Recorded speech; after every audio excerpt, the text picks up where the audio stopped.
ముఖాముఖి కార్యక్రమానికి స్వాగతం సుస్వాగతం.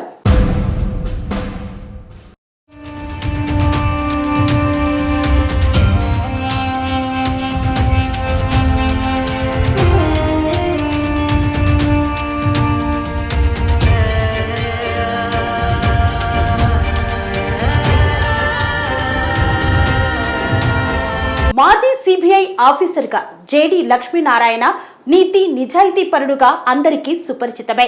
ఆయన స్థాపించినటువంటి జై భారత్ పార్టీ అధికార ప్రతినిధి చిరంజీవి నాయక్ ఈనాటి మన ముఖాముఖి కార్యక్రమంలో మనతో ఉన్నారు.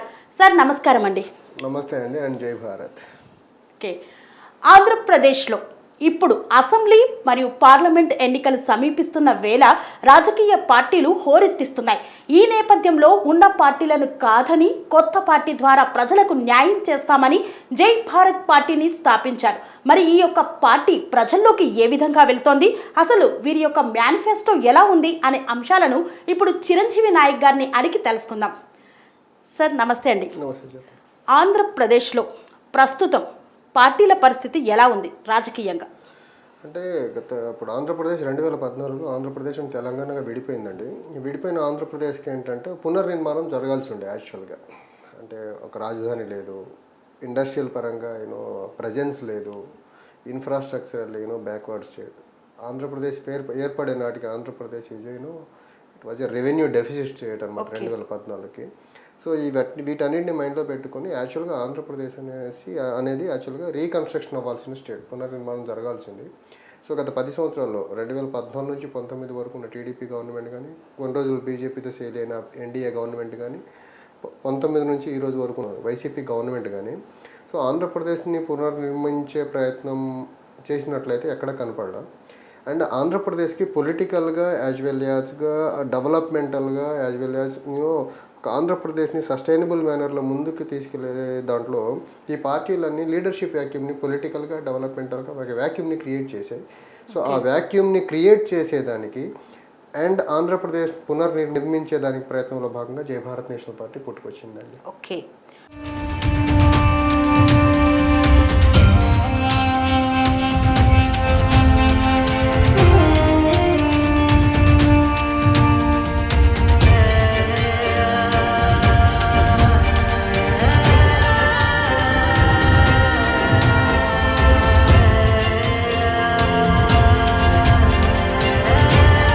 జై భారత్ పార్టీ, జై భారత్ నేషనల్ పార్టీ, అసలు ఈ యొక్క పార్టీ సిద్ధాంతం ఏంటి? ఇప్పటికే ఆంధ్రప్రదేశ్లో వైఎస్ఆర్సీపీ, కాంగ్రెస్, టీడీపీ, జనసేన పొత్తులతో మరి పొలిటికల్గా ముందుకొస్తున్నారు. వారందరినీ జై భారత్ పార్టీ తట్టుకోగలదా? అంటే ఒకటండి, ఇప్పుడు మా పార్టీ సిద్ధాంతం ఏంటంటే ఆంధ్రప్రదేశ్ని అభివృద్ధికి ఆమడ దూరంలో ఉంచిన ఈ పార్టీలకి భిన్నంగా ఆంధ్రప్రదేశ్ యొక్క అభివృద్ధి ధ్యేయంగా ముందుకెళ్లాలన్నది జై భారత్ పార్టీ యొక్క ముఖ్య ఉద్దేశం. అభివృద్ధి ఎలా జరగాలంటే విడిపోయిన ఆంధ్రప్రదేశ్కి అప్పుడు విభజన చట్టంలో కొన్ని అంశాలు పొందుపరిచారు. ఎందుకంటే ఆంధ్రప్రదేశ్ విడిపోతుంది, క్యాపిటల్ లెస్ స్టేట్గా మారిపోతుంది, రెవెన్యూ డెఫిసిట్ స్టేట్గా మారుతుంది. అట్ ద సేమ్ టైం ఈ స్టేట్ అభివృద్ధిలో పురోగమించాలంటే ఒక స్పెషల్ కేటగిరీ స్టేటస్ కావాలని అప్పటి ప్రధానమంత్రి రాజ్యసభలో అష్యూరెన్స్ ఇచ్చారు. పోలవరం ప్రాజెక్ట్ అనేది ఒకటి నేషనల్ ప్రాజెక్ట్గా డిక్లేర్ చేశారు. తర్వాత రైల్వే జోన్ ఇస్తామన్నారు. తర్వాత బ్యాక్వర్డ్ రీజియన్స్కి రాయలసీమ అండ్ ఉత్తరాంధ్ర రీజియన్కి బ్యాక్వర్డ్ రీజియన్ డెవలప్మెంటల్ ఫండ్స్ ఇస్తామన్నారు. ఇవన్నీ ఇచ్చి రాష్ట్రాన్ని ముందుకు తీసుకెళ్దామని ఒక రీఆర్గనైజేషన్ యాక్ట్ 2014లో రావడం జరిగింది. తద్వారా ఆంధ్ర అండ్ తెలంగాణ 2 రాష్ట్రాలుగా విడిపోయింది. విడిపోయిన తర్వాత ఏర్పడిన గవర్నమెంట్స్ ఏంటంటే రాజకీయ స్వలాభాల కోసం విభజన చట్టంలో పొందుపరిచిన హామీలు సాధించడంలో కానీ, తర్వాత పార్లమెంట్లో ఇచ్చిన హామీ స్పెషల్ కేటగిరీ స్టేటస్ సాధించడంలో కానీ ఈ 2 పార్టీలు ఫెయిల్ అయిపోయినాయి. తద్వారా ఏంటంటే ఆంధ్రప్రదేశ్కి రావాల్సిన ఇన్ఫ్రాస్ట్రక్చరల్ డెవలప్మెంట్ కానీ, లేకపోతే రాష్ట్రానికి క్యాపిటల్ కానీ, పోలవరం ప్రాజెక్ట్ ఇన్కంప్లీట్గా ఉండిపోవడం కానీ, రైల్వే జోన్ రాకపోవడం, తర్వాత మనకు కడప స్టీల్ ప్లాంట్ ఈ రోజుకి ఒక ప్రాపర్గా ఎస్టాబ్లిష్మెంట్ చేయకపోవడం, ఇవన్నీ జరిగి ఆంధ్రప్రదేశ్ని అభివృద్ధి పరంగా ఈ ప్రధాన పార్టీలు మీకు అనిపిస్తున్న ప్రధాన పార్టీలు ఏవైతే ఉన్నాయో ఆంధ్రప్రదేశ్ని డెవలప్మెంటల్గా ఒక బ్యాక్వర్డ్ ట్రెండ్లోకి తీసుకెళ్తున్నాయి అనమాట. దీనికి ఎక్కడో ఫుల్ స్టాప్ వేయాలి. ఆల్రెడీ 10 years అయిపోయింది. సో మా అధ్యక్షుల వారు ఇంతకుముందు మీరు చెప్పినట్టు సిబిఐ జేడీగా దెన్ మహారాష్ట్ర క్యాడర్లో ఏడీజీ లెవెల్లో ఉండి రిజైన్ చేసి యాక్చువల్గా 18లో బయటకు వచ్చారు. వచ్చిన తర్వాత 2 రాష్ట్రాల్లో ఉన్న ప్రజా సమస్యలు పర్టికులర్లీ రైతాంగం యొక్క సమస్యలు తెలుసుకునే దానికి పాదయాత్ర చేశారు, యాత్రలు చేశారు, సమస్యలు తెలుసుకున్నారు. యాక్చువల్గా అప్పుడే పార్టీ పెట్టాల్సి ఉండే 2019 ఎన్నికలప్పుడే లక్ష్మీనారాయణ గారు పార్టీ పెట్టాల్సి ఉండే. బట్ టైం కన్స్ట్రెయింట్ ఉండడం వల్ల అప్పుడు పార్టీ పెట్టకుండా మా అధ్యక్షులు వారి భావాలకు కొంచెం దగ్గరగా ఉండే జనసేన పార్టీలో జాయిన్ అయ్యారు. అది కూడా జీరో బడ్జెట్ పాలిటిక్స్ అనే ఒక పర్టికులర్ దానికి అట్రాక్ట్ అయ్యి జాయిన్ అయ్యారు. ఎలక్షన్ అయిన తర్వాత మా అధ్యక్షులు వారి యొక్క ఐడియల్స్కి భిన్నంగా ఆ పార్టీ వెళ్తుందని గ్రహించిన తర్వాత బయటకు వచ్చారు. బయటకు వచ్చి ఇంకా ప్రజలతో మమేకమై ప్రజలతో ఫౌండేషన్ ద్వారా డెవలప్మెంటల్ యాక్టివిటీస్ చేసుకుంటా సేవా కార్యక్రమాలు చేసుకుంటూ ముందుకు వెళ్తున్నారు. ఈ క్రమంలో ప్రజల్లో నుంచి ఎక్కడికి వెళ్ళి సార్ ప్రజలతో ఇంటరాక్ట్ అయినా మీరు పార్టీ పెడితే బాగుంటుంది, మీరు రాజకీయాల్లో యాక్టివ్గా ఉంటే బాగుంటుంది అని వివిధ వర్గాల నుంచి ఈ రిపీటెడ్గా ఈ అభ్యర్థన వచ్చేది. సో ఈ ప్రజల్లో నుంచి ఈ అభ్యర్థనను బేస్ చేసుకొని అధ్యక్షులు వారు జై భారత్ నేషనల్ పార్టీని ఫ్లోట్ చేశారు. అందుకనే ఇది జై భారత్ నేషనల్ పార్టీ అనే పార్టీ ప్రజల్లో నుంచి పుట్టిన పార్టీగానే చూస్తాం తప్ప మేము పెట్టిన పార్టీగా అయితే చూడట్లేదండి.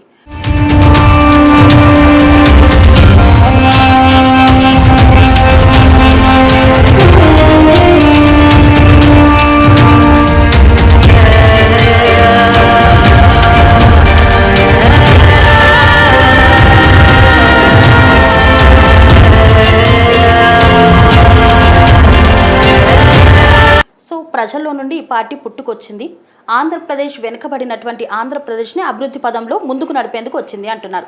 దాదాపు 10 సంవత్సరాల కాలంలో ఆంధ్రప్రదేశ్ టీడీపీ హయాంలో కానీ వైఎస్ఆర్సీపీ హయాంలో కానీ ఎలాంటి అభివృద్ధికి నోచుకోలేదా?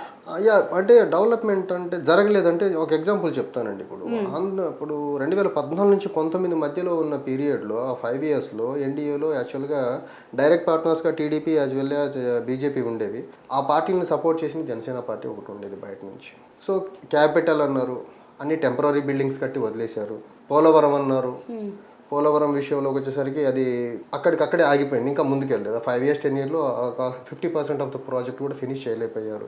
రైల్వే జోన్ సాధించలేకపోయారు, కడప స్టీల్ ప్లాంట్ సాధించలేకపోయారు, సెంట్రల్ గవర్నమెంట్ నుంచి రావాల్సిన వివిధ ఆర్గనైజేషన్ సాధించడంలో ఫెయిల్ అయిపోయారు.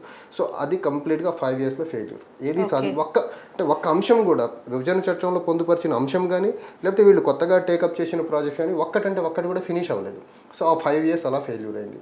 తర్వాత నెక్స్ట్ వచ్చిన 5 years జగన్మోహన్ రెడ్డి గారి గవర్నమెంట్ ఏదైతే ఉందో ఫస్ట్ ఆయన అపోజిషన్లో ఉన్నప్పుడు ఒకటే రాజధాని అన్నారు, అమరావతిగానే ఉంటుంది అన్నారు, నేను ఇల్లు ఇక్కడే కట్టుకున్నాను అన్నారు. పవర్లోకి వచ్చిన తర్వాత ఆయన మూడు రాజధానులు అన్నారు. ఇప్పుడు పవర్లో నుంచి దిగిపోయే టైంలో ఆ పార్టీలో ఒక ప్రధాన నేత అంటాడు హైదరాబాద్ కామన్ క్యాపిటల్గా కొనసాగించాలంటారు. అంటే వీళ్ళకు పాలసీ పరంగా ఒక ప్రాపర్ విజన్ లేదు వీళ్ళకు. సో రకరకాల వీళ్ళకి ఆపర్చునిస్ట్ పాలిటిక్స్ చేస్తున్నారు వీళ్ళు ఆంధ్రప్రదేశ్లో. కాలానికి అనుగుణంగా తన స్టాన్స్ మార్కుని ప్రజల్ని కన్ఫ్యూజన్లోకి నెట్టేసేసి వీళ్ళు కాలం వెళ్ళబుస్తున్నారు. తద్వారా ఏంటంటే ఆంధ్రప్రదేశ్లో జరగాల్సిన డెవలప్మెంట్ జరగలేదు. అంటే ప్రజలను ఏమార్చుతున్నారంటారా? అదే కదా చేస్తుంది. ఇప్పుడు ఆయన స్పెషల్ కేటగిరీ స్టేటస్ విషయంలో చంద్రబాబు నాయుడు గారు ఫస్ట్ స్పెషల్ కేటగిరీ స్టేటస్ అన్నారు, దెన్ స్పెషల్ ప్యాకేజ్ అన్నారు, మళ్ళీ తర్వాత స్పెషల్ కేటగిరీ స్టేటస్ అన్నారు. ఆయన స్పెషల్ కేటగిరీ స్టేటస్ విషయంలో యూటర్న్స్ రకరకాలుగా తీసుకున్నారు. జగన్మోహన్ రెడ్డి గారు ఏం చేశారంటే అపోజిషన్లో ఉన్నప్పుడు అమరావతి క్యాపిటల్ అన్నారు, తర్వాత పవర్లోకి వచ్చిన తర్వాత 3 రాజధానులు అన్నారు, తర్వాత ఇప్పుడు హైదరాబాద్ రాజధాని ఆ పార్టీ నేతలు అంటారు. ఆయనేమో స్పెషల్ కేటగిరీ స్టేటస్ విషయంలో యూటర్న్స్ తీసుకున్నాడు, ఈయన క్యాపిటల్ కన్స్ట్రక్షన్ విషయంలో యూటర్న్స్ తీసుకున్నాడు. సో ఈ 2 పార్టీలు అండ్ 2 పార్టీల లీడర్స్ ఏంటంటే యూటర్న్స్ తీసుకుంటా 10 సంవత్సరాల కాలాన్ని వృధా చేశారు తప్ప రాష్ట్రానికి కట్టాల్సిన ప్రాజెక్ట్స్ ఏది కంప్లీట్ చేయాల. పర్టికులర్లీ క్యాపిటల్ ఎస్టేట్గా మిగిల్చారు ఈరోజు రాష్ట్రానికి. ఏదైనా రాష్ట్రానికి ఒక క్యాపిటల్ అనేది ఒక ఎకనామిక్ డ్రైవింగ్ ఫోర్స్గా ఉపయోగపడుతుంది. ఇప్పుడు మన తెలంగాణ చూసుకుంటే ప్రస్తుతం రాజధాని లేని ఏకైక రాష్ట్రం ఆంధ్రప్రదేశ్. ఏ రాజధాని అంటే చెప్పలేరు. ఇప్పుడు 3 రాజధానులు అన్నారు, మళ్ళీ కొత్తగా హైదరాబాద్ రాజధానిగా చేయాలంటున్నారు. ఇది ప్రజల్ని ఏమార్చడం తప్ప వీళ్ళు చేస్తుంది డెవలప్మెంట్ పరంగా. ఆంధ్రప్రదేశ్కు ప్రత్యేక హోదాను సాధిస్తుందా జై భారత్ పార్టీ? ఖచ్చితంగా అండి. ఒకటి ఇప్పుడు ఆల్రెడీ 2014 నుంచి 19 మధ్యలో కానీ 19 నుంచి ఈ రోజుకి కానీ రకరకాల టైమ్స్లో రకరకాల బిల్లులు పార్లమెంట్లో ప్రవేశపెట్టేటప్పుడు బీజేపీకి లోక్సభలో వాళ్ళకి కావాల్సిన మెజారిటీ ఉంది, స్పెషల్ మెజారిటీతో పాస్ చేయాల్సి వచ్చిన బిల్ని. ఆ మెజారిటీ కావాల్సిన మెజారిటీ వాళ్ళకు లోక్సభలో ఉంది కానీ రాజ్యసభలో లేదు. సో రాజ్యసభలో గవర్నమెంట్ పర్టికులర్లీ బిల్స్ పాస్ చేయాలంటే పర్టికులర్లీ ఆర్టికల్ 368 కింద పాస్ చేయాల్సిన కాన్స్టిట్యూషనల్ అమెండ్మెంట్ బిల్స్ ఏవైతే ఉన్నాయో వాటికి స్పెషల్ మెజారిటీ కావాలన్నమాట పార్లమెంట్లో, బోత్ ద హౌసెస్లో సపరేట్గా కావాలి. సో ఆ బిల్స్ పాస్ చేసే టైంలో రాజ్యసభలో వీళ్ళకి వైసీపీకి అప్పుడు టీడీపీకి కానీ ఇప్పుడు వైసీపీకి కానీ నెంబర్ ఆఫ్ బిల్స్ పాస్ చేసే టైంలో వీళ్ళకి అవకాశం వచ్చింది. వీళ్ళు మాకు స్పెషల్ కేటగిరీ స్టేటస్ ఇస్తేనే ఈ పర్టికులర్ బిల్ పాస్ చేసేదానికి మేము రాజ్యసభలో మద్దతు ఇస్తాము, మీరు మాకు ఆంధ్రప్రదేశ్కి అకార్డ్ చేయాల్సిన హానర్స్ ఏవైతే ఉన్నాయో హానర్ చేయకపోతే మేము మద్దతు ఇవ్వమని ఒక మాట చెప్పి వీళ్ళు కరెక్ట్గా సాలిడ్గా డిమాండ్ చేయగలిగితే స్పెషల్ కేటగిరీ స్టేటస్ అనేది విత్ ఇన్ డేస్లో ఆంధ్రప్రదేశ్కి వచ్చేస్తుంది. కానీ వీళ్ళు డిమాండ్ చేయలేరు, ఎందుకంటే వీళ్ళ వెనకాల అక్రమార్జనతో సంపాదించిన డబ్బు ఉంది. అట్ ద సేమ్ టైం వీళ్ళ ఇద్దరి మీద, టీడీపీ అండ్ వైసీపీ ఇద్దరి మీద అక్రమ కేసులు ఉన్నాయి. వీళ్ళు ఇద్దరు బెయిల్ మీద బయట ఉన్న లీడర్స్, చంద్రబాబు నాయుడు గారు కానీ లేకపోతే జగన్మోహన్ రెడ్డి గారు కానీ, వీళ్ళు అవినీతి కేసుల్లో బెయిల్ మీద బయట తిరుగుతున్న రాజకీయ నాయకులు వీళ్ళు. సో వీళ్ళు ఏ మాత్రం సెంటర్ దగ్గరికి వెళ్ళి ఇది మాకు కావాలి అని డిమాండ్ చేస్తే వాళ్ళ బెయిల్ క్యాన్సిల్ అయిపోతే నెక్స్ట్ డే వీళ్ళిద్దరు జైలుకి వెళ్తారు. సో వీళ్ళిద్దరు జైలుకి వెళ్లకుండా వీళ్ళు బయట ఇలా పబ్బం గడుపుకునేదానికి ఆంధ్రప్రదేశ్కి హక్కుగా రావాల్సిన ఏంది సాధించకుండా ఆంధ్రప్రదేశ్ హక్కుల్ని సెంట్రల్ గవర్నమెంట్ దగ్గర తాకట్టు పెట్టేసి, పర్టికులర్లీ బీజేపీ దగ్గర తాకట్టు పెట్టేసి ఆంధ్రప్రదేశ్కి తీరని ద్రోహం చేస్తున్నారు ఇద్దరు, TDP as well as YSRCP. ఆ టీడీపీకి వంత పాడుతుంది జనసేన పార్టీ. ఓకే, అంటే ప్రస్తుతం ఇప్పుడు కూటమిగా ఏర్పడింది జనసేన టీడీపీ, కానీ సో అంతకుముందు అయితే జనసేన కూడా ఇలాంటి ఉద్దేశంతో ప్రజలకు మేలు చేస్తానని వచ్చారు కదా. సో అదే కోవలో జేడి లక్ష్మీనారాయణ గారు కూడా ఒకసారి వెళ్ళి చూసి వచ్చి మళ్ళీ ఈ యొక్క పార్టీని స్థాపించారు. మరి అత్యంత బలంగా ఉన్నటువంటి ఆ పార్టీలే సాధించలేని ప్రత్యేక హోదాను, అభివృద్ధిని జై భారత్ పార్టీ సాధిస్తుందా? అంటే ఒకటండి, అత్యంత బలంగా లేరు, అది యాక్చువల్లీ రాంగ్ స్టేట్మెంట్. అది బలంగా ఎందుకు లేరంటే బలంగా లేదే 175 నియోజకవర్గాల్లో గెలుపును సాధిస్తారా? ఒకటండి, బలంగా లేరు, వాళ్ళు ప్రలోభాలతో గెలుస్తున్నారు. వాళ్ళు ఫ్రీ అండ్ ఫెయిర్ మేనర్లో ఎలక్షన్ చేస్తారా?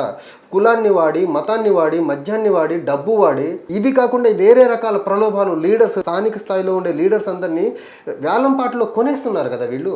గెలిచిన తర్వాత మళ్ళీ ఎమ్మెల్యేలను కూడా ఆ పార్టీ గెలిస్తే ఈ పార్టీ ఎమ్మెల్యేలను కొంటుంది, ఈ పార్టీ గెలిస్తే ఆ పార్టీ. వీళ్ళు బలం ఎక్కడ? వీళ్ళు డబ్బుతో కొన్ని ప్రలోభాలతో చేస్తున్న రాజకీయాలతో గెలుస్తున్నారు కదా వీళ్ళు. సో వీళ్ళు ప్రజాదరణతో లేకపోతే ప్రజా మద్దతుతో లేకపోతే ప్రజల యొక్క అభీష్టంతో గెలవట్లా, వీళ్ళు ప్రలోభాలతో గెలుస్తున్న పార్టీ. ప్రలోభాలతో గెలుస్తున్న పార్టీని, ప్రలోభాలతో రాజకీయాలు చేస్తున్న పార్టీని బలంగా ఉన్నాయని ఎలా అంటాం అసలు మనం? అనే ఛాన్సే లేదు అసలు. అండ్ మీరు జనసేన గురించి అన్నారు, జనసేన యాక్చువల్గా 19 వరకు యాక్చువల్గా స్పెషల్ కేటగిరీ స్టేటస్ కావాలని అడిగారు వాళ్ళు. ఇప్పుడు ఎందుకు అడగట్లా? బీజేపీతో పొత్తులో ఉన్నారు వాళ్ళు. మాకు ఆంధ్రప్రదేశ్కి రావాల్సిన ఇవ్వండి, అప్పుడే పొత్తు పెట్టుకుంటామని చెప్పి వెళ్తే బాగుండేది, ఏదో 1-2 సాధించినా బాగుండేది. అన్కండిషనల్గా వాళ్ళతో పొత్తులో ఉన్నారు వాళ్ళు, జనసేన వాళ్ళు. వాళ్ళు ఉండకపోగా ఇప్పుడు టీడీపీని తీసుకెళ్తున్నారు. అంటే సరే మీరు తీసుకెళ్తే పొత్తు పెట్టుకోండి, తప్పులేదు. కానీ మీరు ఆంధ్రప్రదేశ్కి 10 సంవత్సరాలుగా బీజేపీ సెంటర్లో ఉండి ఇవ్వని హామీలను ఏమన్నా తీసుకురాగలుగుతున్నారా? పోనీ తీసుకొస్తారా? ఒకవేళ తీసుకువస్తామని హామీ చెప్పట్లేదు. ఈ రోజు వరకు పొత్తు పెట్టుకుంటున్నామని చెప్తున్నారు తప్ప ఏ బేసిస్ మీద పొత్తు పెట్టుకుంటున్నామో చెప్పట్లేదు కదా. ఇది తీసుకొస్తామని చెప్పి పొత్తు పెట్టుకుంటున్నారా? ఈ రోజుకి చంద్రబాబు నాయుడు గారు కానీ లేకపోతే పవన్ కళ్యాణ్ గారు కానీ లేకపోతే బీజేపీ వాళ్ళు కానీ ఇది ఆంధ్రప్రదేశ్కి మా వల్ల ఇది ఉపయోగం, మేము ఇది చేయబోతున్నామని చెప్పట్లా. ఈ రోజుకి వాళ్ళు కనీసం సీట్ల సర్దుబాటులో కూడా వాళ్ళకి క్లారిటీ లేదు. కానీ మా పార్టీ వీళ్ళందరికంటే, మీరు చెప్పారు కదా బలమైన పార్టీలు చేయలేని పని మా పార్టీ విత్ ఇన్ 1 monthలో మేనిఫెస్టోతో మేము బయటకు వచ్చాం, ప్రజా మేనిఫెస్టోతో. బలం అంటే మీరు మేనిఫెస్టో చేయగలగాలి, రాష్ట్రానికి ఎలా డెవలప్ చేస్తారో విజన్ చెప్పగలగాలి. మీకు లేదు, మాకుందా విజన్. సో మేము బలమైన వాళ్ళు, మీరు కాదు. మీరు ప్రలోభాలతో రాజకీయాలు చేస్తున్నారు, కానీ మేము ప్రజల అవసరాలు తీర్చేదానికి రాజకీయాలు చేసేదానికి ముందుకు వచ్చాం మేము. ఓకే, ఇప్పుడు మీరే అన్నారు ప్రలోభాలకు లోనై ఈ పార్టీలో నుండి ఆ పార్టీలోకి వెళ్తున్నటువంటి నాయకులు ఉన్నారు అని అన్నారు. జై భారత్ పార్టీలో అలాంటి నాయకులు లేరా? వెరీ ఫార్చునేట్ అండి, చాలా మంచి క్వశ్చన్ అడిగారు. ఈ రోజుకి ఈ ప్రలోభాలతో ఎన్నికలు చేసే నాయకులు ఒక్కళ్ళు కూడా మా పార్టీ గడప తాకలేదండి. అసలు ఎలాంటి వాళ్ళని ఎన్నుకుంటుంది అంటే ఒకటండి, సమాజం పట్ల చిత్తశుద్ధి ఉండాలా, ప్రలోభాలు చేయకుండా రాజకీయాలు చేసేవాళ్ళు, కుల మతాలని, డబ్బు, మద్యాన్ని వాడకుండా రాజకీయాలు ఉండాలా. వాళ్ళు వీళ్ళు ఏంటంటే మా అధ్యక్షులు వారి యొక్క నిజాయితీ ఇమేజ్ ఏదైతే, హానెస్ట్ ఇమేజ్ ఏదైతే ఉందో, హానెస్ట్ ఇమేజ్కి అనుగుణంగా నడిచే వాళ్ళు ఉండాలండి ఫస్ట్ మాకు. ఓకే, ఇప్పుడు నేను ఎక్కడో దగ్గర చదివాను, యాక్చువల్గా ఇండియాలో బ్యాడ్లీ మిస్సింగ్ థింగ్ ఏంటంటే గాంధీయన్ పాలిటిక్స్ ఏంటని నేను చదివితే, సత్యాగ్రహం, వాళ్ళు ఎప్పుడు నిజాన్నే మాట్లాడాలి, హింస చేయకుండా రాజకీయాలు చేసే వాళ్ళు ఉండాలి. అలాంటి పాలిటీషియన్స్ ఇండియాలో మిస్ అవుతున్న తరుణంలో ఒక నిజాయితీతో మా అధ్యక్షులు వారు నిజాయితీ ఇమేజ్తో ఉన్న నాయకులు ముందుకొచ్చారు. కాబట్టి డెఫినెట్గా ఆ ఆర్టికల్లో ఏదైతే గాంధీయన్ పాలిటిక్స్, ఇండియన్ పాలిటిక్స్లో గాంధీయన్ పాలిటీషియన్స్ ఆర్ మిస్సింగ్ అనేది ఏదైతే నేను చదివానో, మా పార్టీ ద్వారా ఖచ్చితంగా అవినీతి చేయని వాళ్ళు, అహింస చేయని వాళ్ళు, అసత్యాలు మాట్లాడని లీడర్స్ మా పార్టీ ద్వారా పుట్టుకొస్తారని నేను బలంగా నమ్ముతున్నానండి. ఓకే, అంటే అసలైన నీతి నిజాయితీ పరులు మాత్రమే జై భారత్ పార్టీ ద్వారా వస్తారంట. నీతి నిజాయితీలు, తర్వాత సమాజానికి ఏదో చేయాలంటే ఒక కమిట్మెంట్, కన్విక్షన్ ఉన్నోళ్ళు వస్తారండి మా దగ్గరికి. అంటే యూత్ కి ఎక్కువ అవకాశాలు ఉందండి. ఖచ్చితంగా ఉంటాయండి. ఇప్పుడు నేను యూతే కదా, సో నాలాంటి వాళ్ళు చాలా మంది ఉన్నారు మా పార్టీలో యంగ్స్టర్స్. సో ఇప్పుడు మరి మొన్ననే పురుడు పోసుకుంది పార్టీ. ఆంధ్రప్రదేశ్ రాష్ట్ర వ్యాప్తంగా మరి ఎంతవరకు కమిటీలు వేశారు, ఎక్కడెక్కడ నాయకులను ఉన్నారు? ఇప్పుడు మాను రీజనల్ కోఆర్డినేటర్స్ ఆల్రెడీ ఉన్నారండి మా పార్టీలో ప్రతి ప్రాంతానికి. తర్వాత డిస్ట్రిక్ట్ కోఆర్డినేటర్స్ ఆల్మోస్ట్ అన్ని జిల్లాలకు వచ్చేసారు. More than 60% of the constituencies కి, పార్లమెంట్ సెగ్మెంట్స్ కి కోఆర్డినేటర్స్ ఉన్నారు. సో గ్రాడ్యువల్ గా స్టెప్ బై స్టెప్ మేము ముందుకెళ్తున్నాం. బట్ అన్ఫార్చునేట్ థింగ్ ఏంటంటే పార్టీ డెవలప్మెంట్స్ ని, లేకపోతే పార్టీ యొక్క విధి విధానాల్ని ప్రజలకు తీసుకెళ్లాల్సిన మీడియా కొన్ని పార్టీలకు పాలేరులుగా మారిపోయినాయి. సో దానివల్ల ఏంటంటే మా పార్టీ డెవలప్మెంట్స్ ఎలా జరుగుతున్నాయి, మా పార్టీలో ఎలాంటి అపాయింట్మెంట్స్ జరుగుతున్నాయి అనేది బయట జనాలకు తెలియట్లా. ఇంక్లూడింగ్ మీలాంటి ఛానల్స్ కూడా తెలిసేదానికి చాలా టైం పట్టింది ఇప్పుడు మేము ఇక్కడికి వచ్చేదానికి కూడా. సో అన్ఫార్చునేట్ థింగ్ ఏంటంటే ఇన్ని డెవలప్మెంట్స్ జరుగుతున్నా మా పార్టీ మేనిఫెస్టో ముందుకు వచ్చిన, ప్రజా మేనిఫెస్టోతో పార్టీ ముందుకు వచ్చిన ఒక జర్నలిజం తాలూకు బేసిక్స్ మర్చిపోయిన మీడియా హౌసెస్ ఏవైతే ఉన్నాయో అవి కొన్ని పార్టీలకు పాలేరులుగా మారిపోయి జనాలకి చేరవేయాల్సిన కొత్త పార్టీ యొక్క భావాలను చేరవేర్చడంలో ఫెయిల్ అయిపోయినాయి. తద్వారా ఏంటంటే మీరు చెప్పినట్టు ఇప్పుడు ఈ డెవలప్మెంట్స్ జరుగుతున్నాయా అని అడుగుతున్నారు.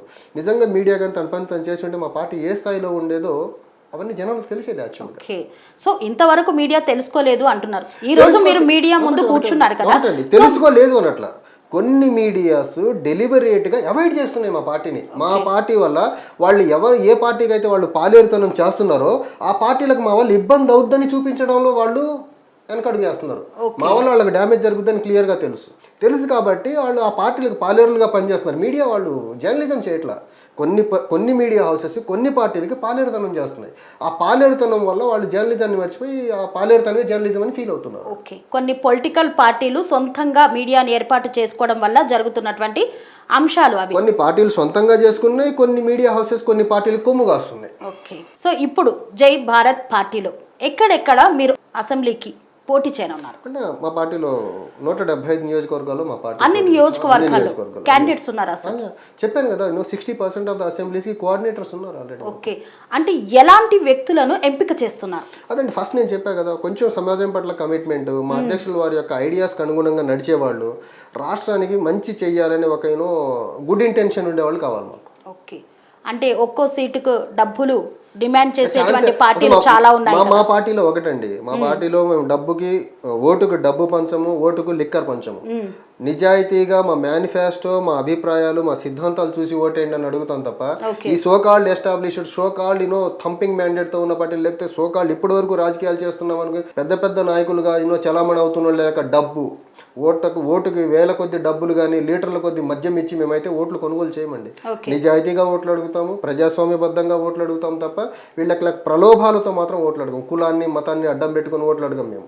ఓకే, ఆల్రెడీ మేము ప్రజల్లోకి వెళ్ళిపోయామని అన్నారు, మరి ప్రజల నుండి ఎలాంటి స్పందన వస్తుంది? ఇప్పుడు మేము మా మేనిఫెస్టో తీసుకుని ప్రజలకు వెళ్ళి మా పార్టీ సిద్ధాంతాలు యాజ్ వెల్ యాజ్ మా మేనిఫెస్టోని వివరిస్తున్నప్పుడు ప్రజల్లో ఒకటి అవుట్ అండ్ అవుట్ ఒక వచ్చే రెస్పాన్స్ ఏంటంటే ఫస్ట్ మా అధ్యక్షుల వారి మీద ఉన్న ఇమేజ్ అండి, చాలా నిజాయితీపరుడు, ఇలాంటి మనిషి రాజకీయాల్లో అవసరము, మంచి ప్రయత్నం చేస్తున్నారు, ఖచ్చితంగా మేము ఆదరిస్తామనేది మెజారిటీ ప్రజలు చెప్తున్నారు. సో ఇన్ దట్ వే నాకు అనిపించేది ఏంటంటే ఖచ్చితంగా రాబోయే ఎన్నికల్లో ఒక సిగ్నిఫికెంట్ నెంబర్ ఆఫ్ సీట్స్ అయితే మా పార్టీకి వస్తాయి, ఖచ్చితంగా వస్తాయి. ఎందుకంటే మా అధ్యక్షుల వారి మీద ఉన్న ఇమేజ్ ఏదైతే ఉందో definitely that will translate into కొన్ని సీట్స్. ఓకే, అంటే ఆయన చేసినటువంటి పనితనాన్ని చూసి ఆయన శిష్యులు కూడా అలాగే ఉంటారన్న నమ్మకంతో గెలిపించే ఛాన్స్ ఉందంట. ఒకటండి, ఇప్పుడు నేను వినుకొండ నియోజకవర్గానికి కోఆర్డినేటర్. ఓకే, అక్కడ పోటీ చేసే అభ్యర్థులు ఏంటంటే ఇప్పుడు ఆల్రెడీ 4 సంవత్సరాలు కామ్గా ఉండి ఇప్పుడు ఆ లేడీస్కి చీరలు పంచడం మొదలెట్టారు. చీరల పంపకాలు అయిన తర్వాత ఇప్పుడు మిక్సీలు పంచుతున్నారు. వాళ్ళు 2 వేల కోట్ల ఆస్తులు గడించిన వ్యక్తులు. మా దగ్గర అంత డబ్బులు లేవు కదా. సో మేము ఏదన్నా చేస్తే నిజాయితీగా మా మేనిఫెస్టో చెప్పాలి, మా సిద్ధాంతాలు చెప్పాలి, లేకపోతే మా పార్టీ ఐడియాస్ చెప్పి మేము ఓట్లు అడగాలి తప్ప వాళ్ళతో పోటీ పడి మేము డబ్బులు పంచేదానికి లేం కదా అక్కడ. ఒకటి.